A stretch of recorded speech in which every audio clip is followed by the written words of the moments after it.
যারা কোরআনের গালি দেয় তারা এই জমিনটা চিনে নাই। এই জমিন পীর আউলিয়াদের জমিন, এই জমিন দাড়িওয়ালাদের জমিন, টুপিওয়ালাদের জমিন, এই জমিন আলিয়া মাদ্রাসার জমিন, কৌমি মাদ্রাসার জমিন, এই জমিন টঙ্গীর তুরাকপাড়ের বিশ্ব ইস্তেমার জমিন। জোরে কোন ঠিক কিনা?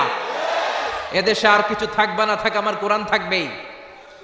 আর কিছু থাকবে না না থাক, হাক্কানি দরবারগুলো থাকবেই। যে দেশে আল্লাহু আকবার ধ্বনির সাথে সকালে সূর্য ওঠে, আল্লাহু আকবার ধ্বনির সাথে সাথে সকালে সূর্য ডুবে, ও দেশে আর কিছু না থাক, আমার কোরআন থাকবেই। চিল্লা এখন ঠিক কিনা? ওই কোরআনের জন্য আমরা জীবন বাজি রাখতে রাজি আছি। চিল্লা এখন ঠিক কিনা? কারা কারা রাজি? দুহাত উঁচু করে আল্লাহর দেখা।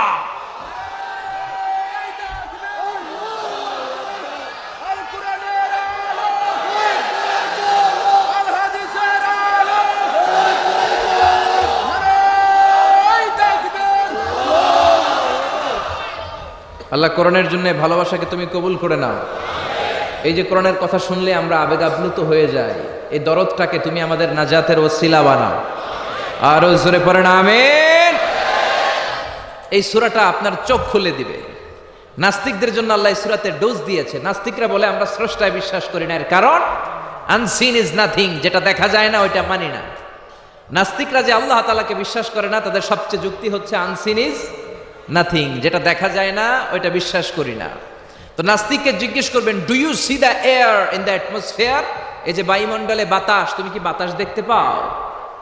So why do you believe on that? তাহলে বাতাস না দেখলে বাতাসে বিশ্বাস করো কেন? Do you see the bad headache someone feel in his head? কেউ যখন মাথায় ব্যথা পায়, অনেকে এসে বলে হুজুর মাথার ব্যথায় মরে যাচ্ছে, একটু ফু দিয়ে দেন। ওর যে মাথায় ব্যথা আমি কি দেখতে পাচ্ছি? কথা বলেন। So why do you believe on that? তাহলে বিশ্বাস করো কেন? আরে মেয়ে, তুমি তো তোমার নিজেরাই দেখো না, নিজের স্রষ্টারে দেখবা কেমন করে? আমরা কি আমাদের চোখ দেখতে পাই আয়নার সাহায্য ছাড়া? জোরে বলেন। আমি কি আমার চোখ দেখতে পাচ্ছি? আপনারা আপনাদের চোখ দেখতে পাচ্ছেন? আপনারা আমারটা দেখতেছেন, আমি আপনাদেরটা দেখতেছি, কিন্তু আমরা কি আমাদেরটা দেখতে পাচ্ছি? সামনে আয়না না ধরলে আমরা আমাদের চোখ দেখি না। আপনি কি আপনার পিঠ দেখেছেন আয়নার সাহায্য ছাড়া? জোরে বলেন। আরে আয়না এনে দিলেও তো পিঠ দেখতে গেলে ঘাড় ভেঙে যাওয়ার সম্ভাবনা আছে। চিল্লা এখন ঠিক কিনা? এজন্য আল্লাহ ডেকে বলে, গোলাম আমারে দেখা যায় না। লা তুদরিকুল আবসার ওয়া হুয়া ইউদরিকুল আবসার ওয়া হুয়াল লাতীফুল খাবীর। পৃথিবীর কোন চোখ আমি আল্লাহরে দেখে না, আমি আল্লাহর চোখ পৃথিবীর সবাইরে দেখে। ঠিক কিনা? এজন্য আমারে দেখা যায় না। আমার সৃষ্টির দিকে নজর করে তাকা, আমার সৃষ্টির ভেতরে আমি আল্লাহর নিদর্শন আছে না নাই? কক্সবাজারে যান, the longest sea beach in the world, পৃথিবীর সবচাইতে বড় সমুদ্র সৈকত বাংলাদেশে দিয়ে দিয়েছে কে?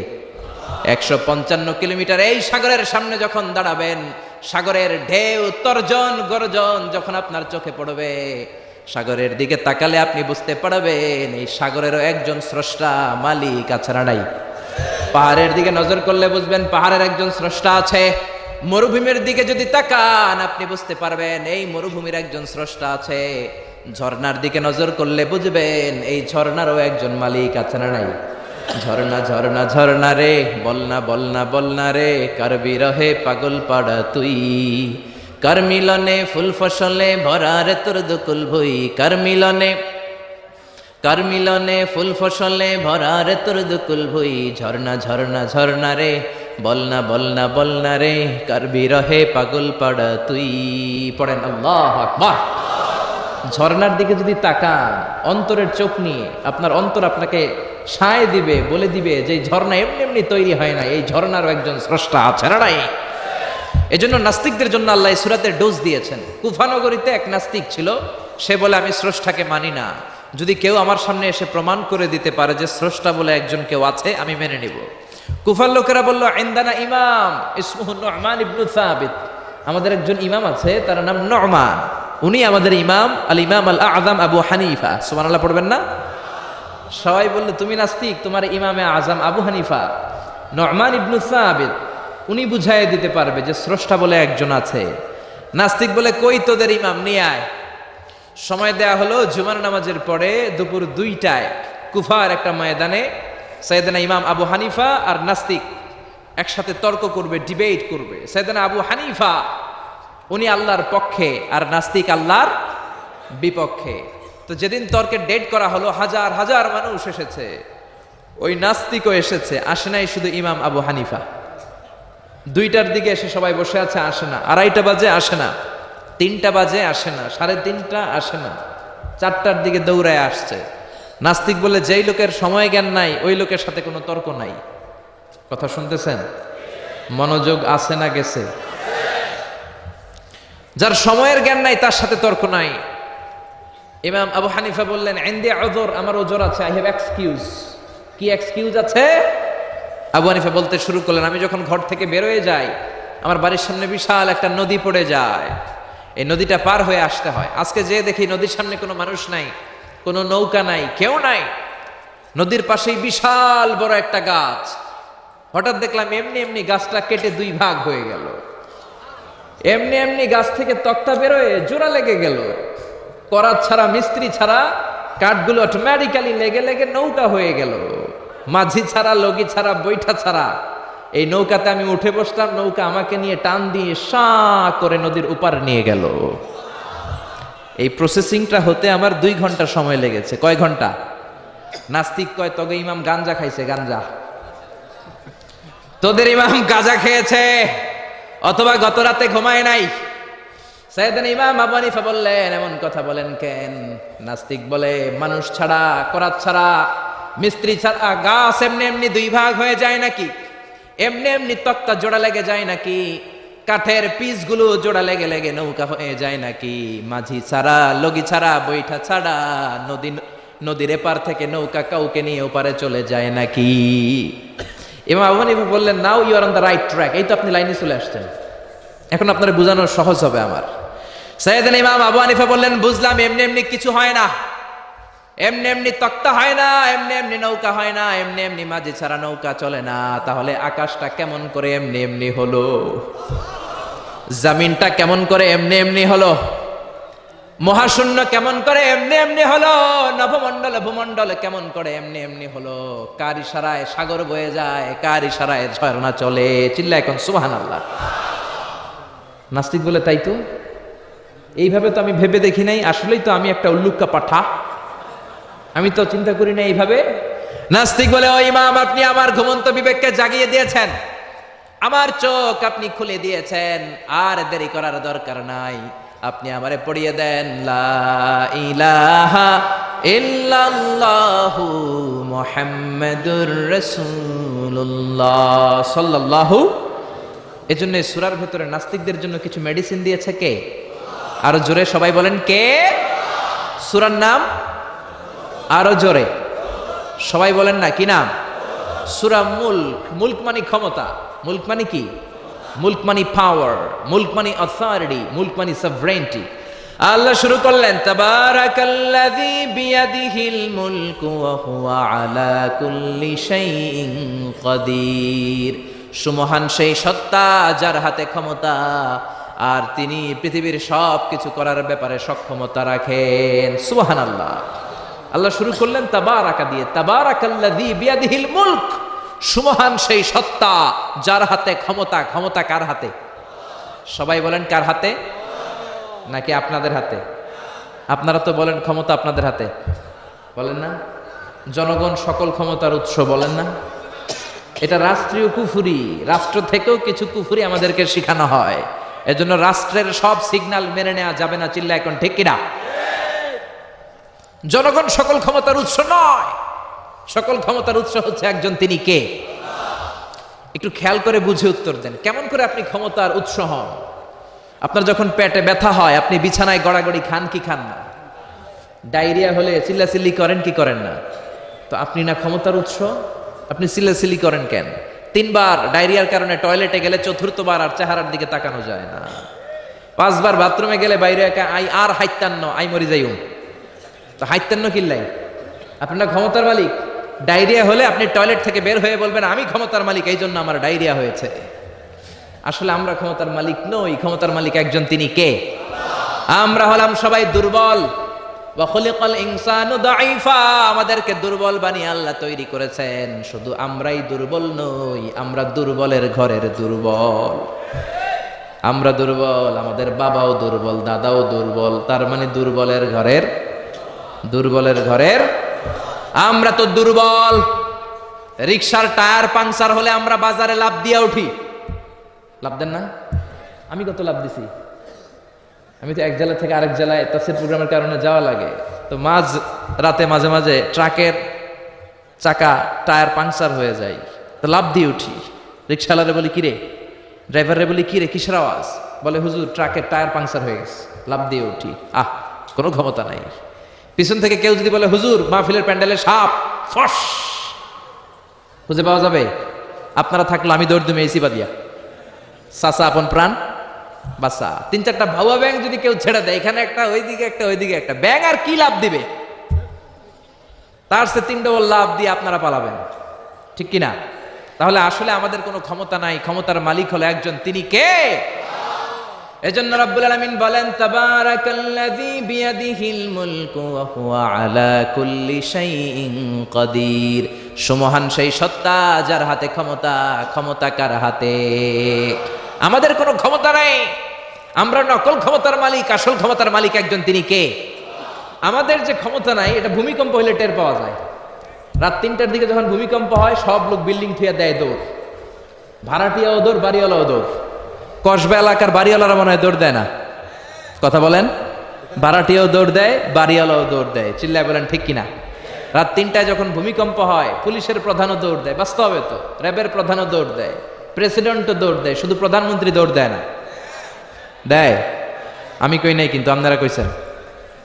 দোষ আপনাদের, আমার কোনো দোষ নাই, আমি প্রধানমন্ত্রীর কিছু বলি নাই। চাচা আপন প্রাণ বাঁচা। রাতে ভূমিকম্প হলে দৌড় দিতে হয়, চিল্লায় বলেন ঠিক কিনা? 2004 সালে বরিশালে প্রথমে গেলাম বাসে, ফিরে আসতেছি লঞ্চে, নদীর মাঝখানে তুফান, জাহাজ ডুবে যাবে। ওই দিন চিনলাম আল্লাহ কারে কয়, আল্লাহ কেসকো কাতে হে। ওই দিন লঞ্চের শুধু মুসলমানেরাই আল্লাহরে ডাকে নাই, হিন্দুরাও জিকির করছে কার? ওই দিন সবার মুখে একটা জিকির ছিল, লা ইলাহা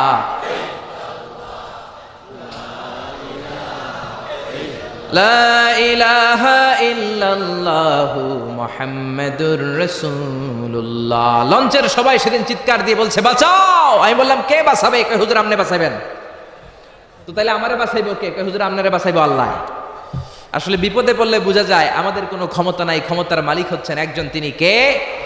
এজন্য রব্বুল আলামিন বলেন কুলিল্লাহুম্মা মালিকাল মুলকি তুতিল মুলকা মান তাশাউ ওয়া তানজিউল মুলকা মিম্মান তাশা ওয়া তুইজ্জু মান তাশাউ ওয়া তুযিল্লু মান তাশাউ বিয়াদিকাল খায়র ইন্নাকা আলা কুল্লি শাইইন কাদির। ও আল্লাহ, আপনি ক্ষমতার মালিক। ক্ষমতার মালিক কে? আপনি যারে চান ক্ষমতার চেয়ারে বসান, আবার যারে চান ক্ষমতা থেকে নামিয়ে দেন। ফেরাউনকে মিশরের মসনদে বসালো কে? আবার সাগরের পানিতে সুবানি খাওয়াইলো কে? নমরুদকে ইরাকের চেয়ারে বসালো কে? আবার মশার কামড় দিয়ে শেষ করে দিল কে? ডোনাল্ড ট্রাম্পকে আমেরিকার ক্ষমতার চেয়ারের মধ্যে বসালো কে? ডোনাল্ড ট্রাম্প যদি বান্দ্রামি করে, ওইটারও লাথি মাইরা নামায়া দিতে পারে কে?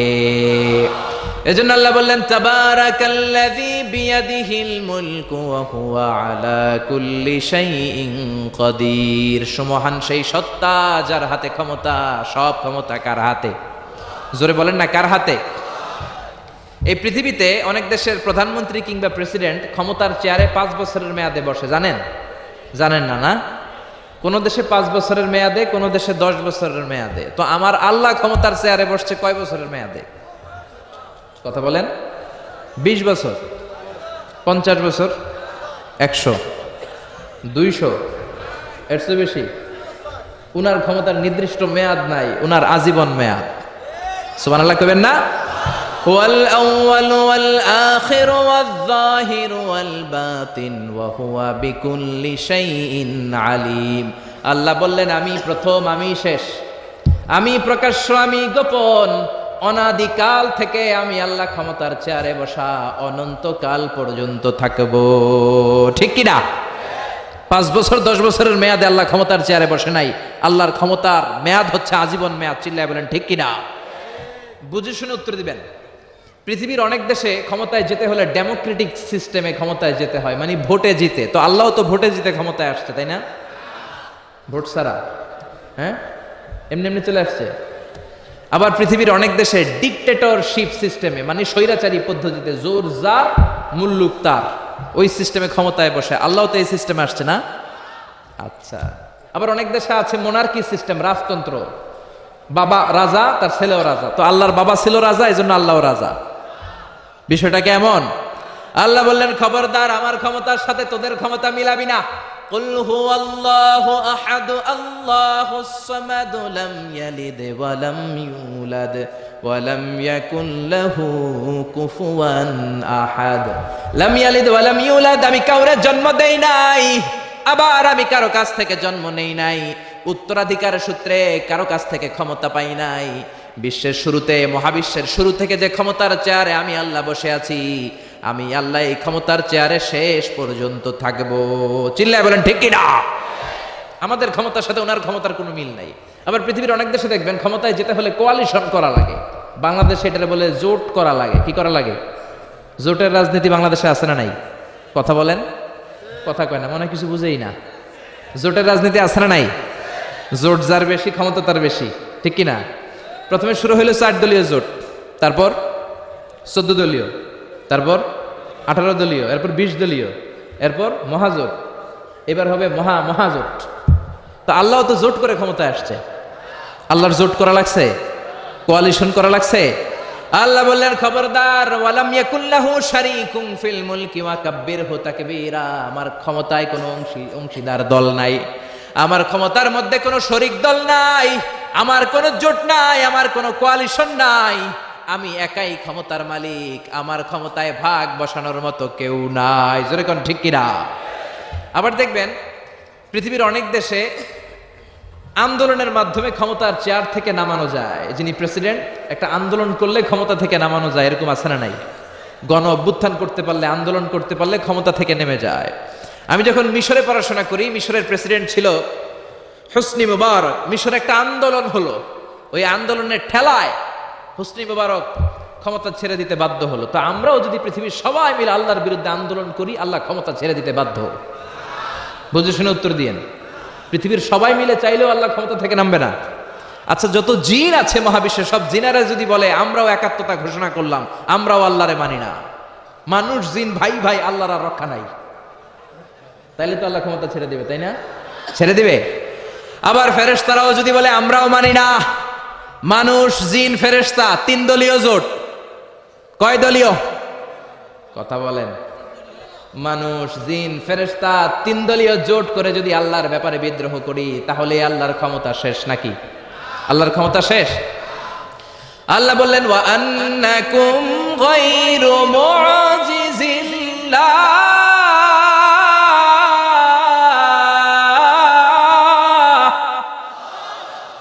খবরদার, গোটা বিশ্বের সবাই মিলে যদি আমি আল্লাহরে পরাস্ত করতে চাও, গোটা বিশ্বের সবাই মিলে যদি আমি আল্লাহর ব্যাপারে বিদ্রোহ করো, আমি আল্লাহর বিরুদ্ধে যদি আন্দোলন সবাই মিলে তোমরা করো, আমার ক্ষমতার 1 আনাও তোরা কমাতে পারবি না।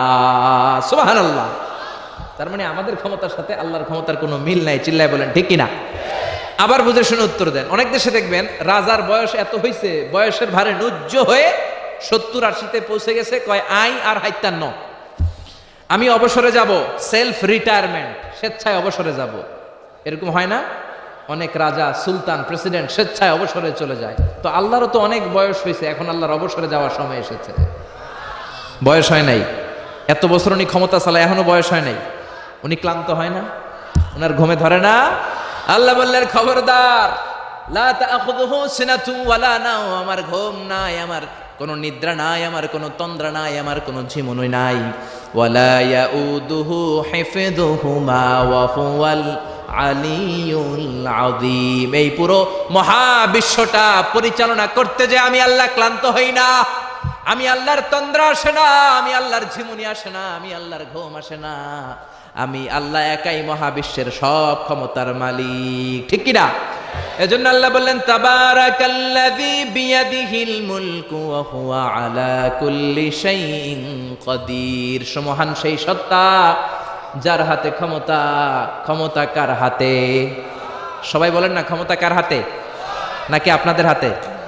আর কোনদিন বলবেন জনগণ সকল ক্ষমতার উৎস? আর কোনদিন বলবেন সকল ক্ষমতার উৎস হচ্ছে একজন, তিনি কে?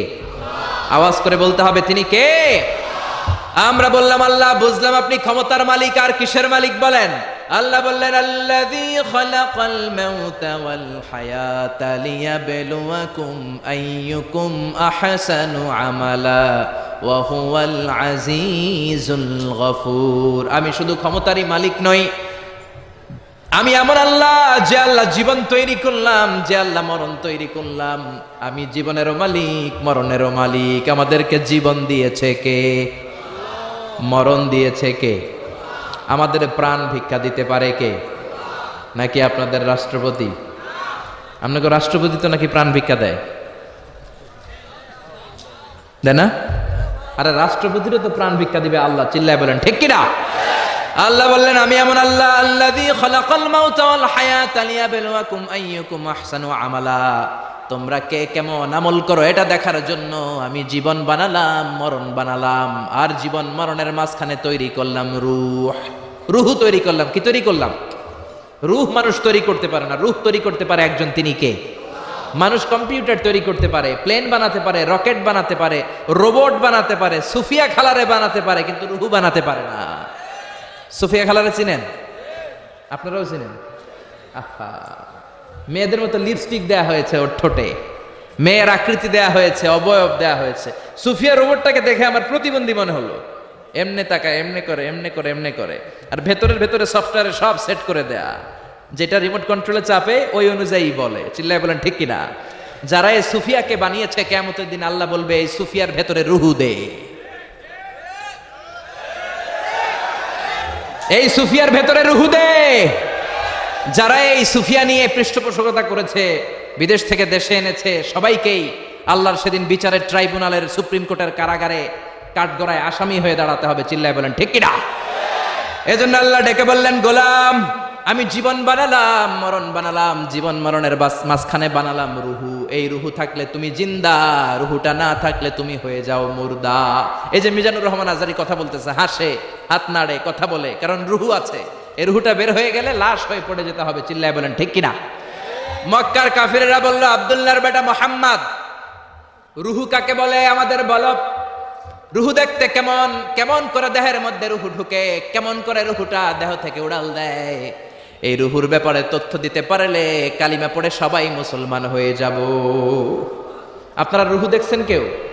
আপনার দাদা যে মারা গেল, বাবা যে মারা গেল, রুহুটা যে উড়াল দিল, দেখছেন? কালার কেমন, সাইজ কতটুকু, ওজন কতটুকু, দেখতে কেমন? আমরা কেউ রুহু দেখেছি? চিল্লায় বলেন দেখেছি। বিশ্বনবীরে বলা হলো আব্দুল্লাহর বেটা মুহাম্মদ, রুহু কারে বলে? যদি বলতে পারো কালিমা পড়বো। বিশ্বনবী বলতে পারে না, কারণ বিশ্বনবী মন গড়া কোনো কথা বলেন না। আকাশ থেকে গ্রিন সিগন্যাল আসলে তবেই বলেন, ঠিক কিনা? বিশ্বনবী আল্লাহ তাআলার পক্ষ থেকে গ্রিন সিগন্যাল পাওয়ার জন্য উপরে তাকিয়ে রইলেন। আয়াত নাজিল হয়ে গেল, ইয়াসআলুনাকা আনির রূহি কুলির রূহু মিন আমরি রাব্বি ওয়া মা উতীতুম মিনাল ইলমি ইল্লা কালিলা। ও নবী, লোকেরা আপনারা জিজ্ঞেস করে রূহ কাকে বলে? মা হুয়ার রূহ, হোয়াট ইজ দ্য স্পিরিট? আপনি বলে দেন রূহ হলো আল্লাহর পক্ষ থেকে স্পেশাল অর্ডার। আল্লাহর অর্ডারে এই রূহটা দেহের মধ্যে ঢোকে, আবার আল্লাহর অর্ডারে রূহ বের হয়ে যায়। আল্লাহু আকবার। এই রূহটা মানুষের দেহে ঢুকে কার অর্ডারে? আবার বের হয়ে যাবে কার অর্ডারে? পৃথিবীর যত বিজ্ঞানীরা আছে সবাই মিলেও কি একটা রূহ বানাতে পারবে? জোরে বলেন না, রূহ বানাতে পারবে? আল্লাহ চ্যালেঞ্জ করে বললেন, ওমা উতীতুম মিনাল ইলমি ইল্লা কালিলা।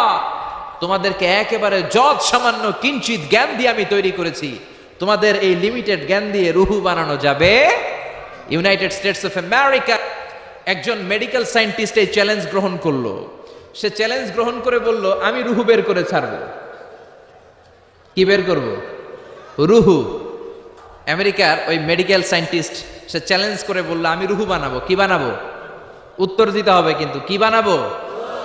রুহু বানাবো। কেমন করে রুহু বের হয় এটা আবিষ্কার করে আমি নোবেল প্রাইজ জিতবো, নোবেল লরেট হব। 7 বছর সে গবেষণা করলো মুমূর্ষু রোগীদের নিয়ে। মুমূর্ষু রোগী নিয়ে বসে থাকে, কখন রুহুটা বের হবে, রুহু ধরার জন্য বসে থাকে। কিন্তু 7 বছরে হাজার হাজার মুমূর্ষু রোগীর দেহ থেকে রুহু উড়াল দিছে, কিন্তু রুহু ধরতে পারে নাই। সুবহানাল্লাহ কবেন না? আচ্ছা, এইবার তার মাথায় একটা চিন্তা আসলো, না এই পন্থায় হাঁটলে তো হবে না, আমি একটা কাজ করি, বুলেট প্রুফের গ্লাস দিয়ে একটা ছোট্ট গ্লাসের রুম বানাই।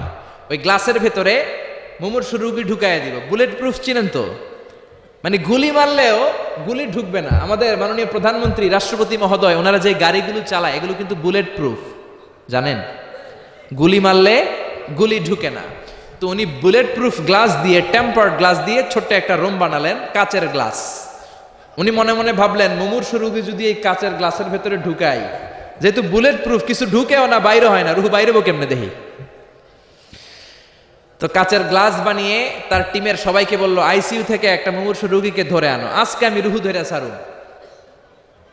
তো মুমূর্ষু রোগীকে আনা হয়েছে ইন্টেনসিভ কেয়ার ইউনিট থেকে, তাকে কৃত্রিম অক্সিজেন দিয়ে লাইফ সাপোর্টে রাখা হয়েছে। মেডিকেল টিমের প্রধান বলে, এই লোকটারে এই বুলেট প্রুফ গ্লাসের যে ছোট্ট রুম, এটার ভিতরে ঢুকানোর আগে চেক হিজ বিপি, তার বিপি মাপ, ব্লাড প্রেশার মাপ। তো মেপে দেখে ঠিক আছে। ওজন মাপ, বলে ওজন মাপা হলো, ওজন হচ্ছে 80 কেজি, 80 কিলোগ্রাম। কত কেজি? 80। সবাই বলেন কত কেজি? 80 কেজি। এবার মেডিকেল টিমের প্রধান বলে, মুমূর্ষু রোগীটার ভিতরে ঢুকিয়ে দে। ঢুকানো হলো। এবার সে বলল, লাইফ সাপোর্ট খুলে ফেল। সবাই বলে, স্যার লাইফ সাপোর্ট খুলে ফেললে তো মরে যাবে। মেডিকেল টিমের প্রধানকে মারার জন্যই তো আনছি, এটার না মারলে আমি রুহু পামু কেমনে? এটা রুহুটা তো বের করতে হবে দেহ থেকে। তো যেই কথা সেই কাজ, ঢুকানো হলো, লাইফ সাপোর্ট খুলে ফেলা হলো। লোকটা গ্লাস ফিটিং করা রুমের ভেতরে ছটফট ছটফট করতে করতে দুনিয়া থেকে বিদায় নাই। এবার মেডিকেল টিমের প্রধান রুহু খুঁজতেছে, দুনিয়া থেকে বিদায়, তার মানে তো রুহু বের হয়ে গেছে, কিন্তু রুহু আর খুঁজে পায় না। গ্লাসের এই দিকে তাকায়, ওই দিকে তাকায়, নিচে উপরে ডানে বায়ে সামনে পেছনে, কোথাও রুহু নাই। রুহু খুঁজে পাওয়া যায় না। সে ভাবলো, আমি গ্লাসের দরজাটা খুলে হাত দিয়ে এরকম বাইং মাছ যেমনি হাতায়, এরকম হাতাইলে হয়তো রুহু পাবো। তো কাচের গ্লাস খুলে হাত দিয়ে এরকম হাতানো শুরু করলো। হাতাতে হাতাতে পুরো গ্লাস ফিটিং করা রুমের ভিতরে সব খুঁজে ফেললে, কিন্তু রুহু খুঁজে পাওয়া যায় নাই। লোকটাকে বের করা হলো। উনি বললেন, চেক হিজ বিপি, বিপি মাপতো। সবাই বলে, স্যার এটা তো ময়রা ভূত হয়ে গেছে, এখন তো বিপি নাই। বিপি বুঝেন তো, ব্লাড প্রেশার। এই যে ধাক্কাটা, অলিন্দ নিলয়, সিস্টলিক ডায়াস্টলিক, জন্মের পর থেকেই আমাদের এই যে দম নেয়া আর দম ছেড়ে দেওয়ার খেলাটা আছে না নাই? কথা বলেন। এই যে ফুসফুস দম নেয়, দম ছেড়ে দেয়। শীতের রাতে আপনি কম্বল গায়ে দিয়ে ঘুমায় যান, আপনার দমও কি ঘুমায় যায়? আপনার দম ঘুমাইলে তো আপনি ঠুস